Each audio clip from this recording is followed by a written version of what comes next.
All good. What's the plan for tonight? We'll increase those minutes a little bit. Um, and, hopefully, if all goes well, he'll be able to play some in the second half tonight. Is tonight a checkpoint of where you guys are at all in terms of the meaning of this game? I think every night's a checkpoint of where you are. I think that obviously you're going to have some ups and downs throughout the course of a season. But anytime you're getting a chance to play against, at this level and against any of the 30 teams, you better be really good if you want to win. Obviously, that's heightened when you're playing against a team of this caliber and what they've already accomplished throughout this regular season. But I think they've continued to get better and better. And, I think their best is ahead, obviously, as they continue to get healthier as well. What was it like coaching LeBron in the All-Star game? What kind of tips did you give him? Like I think it's been pretty well documented. We walk on the practice court. We throw up a few shots. The next day, we don't see any of the players until we get into the locker room before, and then we're there for the game. I think it was just being around him very briefly. He's as impressive as you would think. And it's a credit to him that he's had the career he's had, and that he is, I say this all the time. His physical attributes are incredible. He can really play with the ball. He's got great skill, but his understanding of the game is the highest level. And I think when you put that combination together, he's been on one of the great runs ever. When you think about 6 straight years to the finals, and now 3 championships, and just continues to do it year after year after year. Any update on Gerald? Gerald went through some shoot around, but last word I got was that he was out for tonight, but he's pretty close to coming back. It wouldn't surprise me if I get back in the office and they say he could give it a go, but probably won't play tonight. When you guys are presumably hopefully get back to full health, how does that kind of ripple effect go in terms of Avery, but also slotting Marcus into the role you want, Jalen?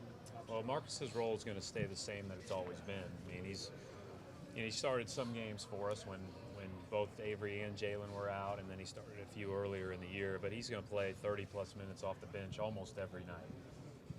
Jalen has really continued to play well, and I think has made a strong case to stay in that rotation wherever it may be.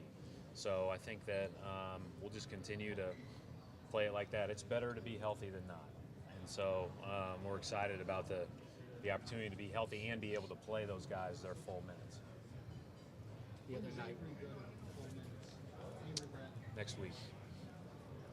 Millsap said that they regarded you as a physical team and that their strategy was to hit first. Reaction to that? I think that's what that's the right strategy is that anytime you're when you're coaching a team and getting ready for a game, the team that hits first, makes hard initial contact, usually wins the battle. Especially if you just boil it down to a rebound. If you get hit first and knocked off balance, you're probably not getting the ball. So that's a pretty common phrase that people would use, I'd say. And we got to do a better job of being the team that hits first. There's no question about that. And I appreciate him saying that about us. But obviously Millsap and Howard and their guards, they were really physical with us, and they played a great game. So it's ridiculous in your mind when a team like the Cavs pick up a guy like Darren Williams and potentially could pick up a guy like Bogut. Yeah, I mean, they're really good, and like I said earlier, I think they might be better when it's all said and done than they were last year. And who knows how that all plays itself out. But when you look at who they've got, I think the addition of Korver's huge, and now he's found his way and his rhythm, and I think Darren Williams, with what he's able to do, especially coming off the bench, they've got so many things going on around LeBron, KYRIE, and Love, with really smart veteran players. And I think the other thing that it stands out on film is they're savvy. Like they know how to play on both ends of the floor, and they don't make a ton of mistakes. They certainly don't shoot themselves in the foot a lot. You talked on the radio today about how you thought you were close to a minor trade. Obviously, other teams in the conference did make trades at the deadline. How much more difficult did the East get with other teams improving themselves, including Cleveland, Toronto, Washington? Well, I mean, I don't think I'm saying anything earth-shattering here. We're all chasing Cleveland, right?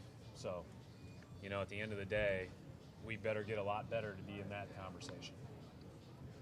And so we, you know, the way that we do that is we get to work on every little thing that we can control and try to play as purposeful a game every possession as possible. These guys kill you if you string together possessions like we did the other night, where we played with less poise and don't get back on defense. Did you guys look at potentially making a minor trade when you saw your input, and also maybe one of these buyout guys? How much do you as a coach try to weigh the idea of bringing in a guy who can help, but also how much can we integrate him in the system in 6 weeks without practices and all? I think you try to answer all those questions before you do something, you know, and I think that's there's a lot of unknown there, and some teams have a bigger margin, right? I mean, if the Cavs add a guy or two and it doesn't work out, then that's probably not going to be the end of the world, right? As long as they're not losing guys, right? So I think that ultimately, you know, you weigh each and every decision personnel-wise based on how it will impact your team's ability to win basketball games, and you know, there's a lot of discussion that goes into that, and it isn't an exact science. You know, it's easy to say what you think based on film or based on numbers, but until guys really get out there together, it's an inexact science. How do you feel about moving forward as you are? Yeah, I'm really excited about our team. Listen, my job is to always focus on the guys at hand, and that's what I do, and that's what I've done. And I like our guys a lot, and our guys give forth great energy. I think we have to play a lot better to be, you know, a better team. I don't think I've said this before, we're not as good as our record. And, you know, until we really defend at the rate that we need to, and until we can, you know, get a little bit better rebounding and a little bit more poise on offense, then we're still on that upward climb.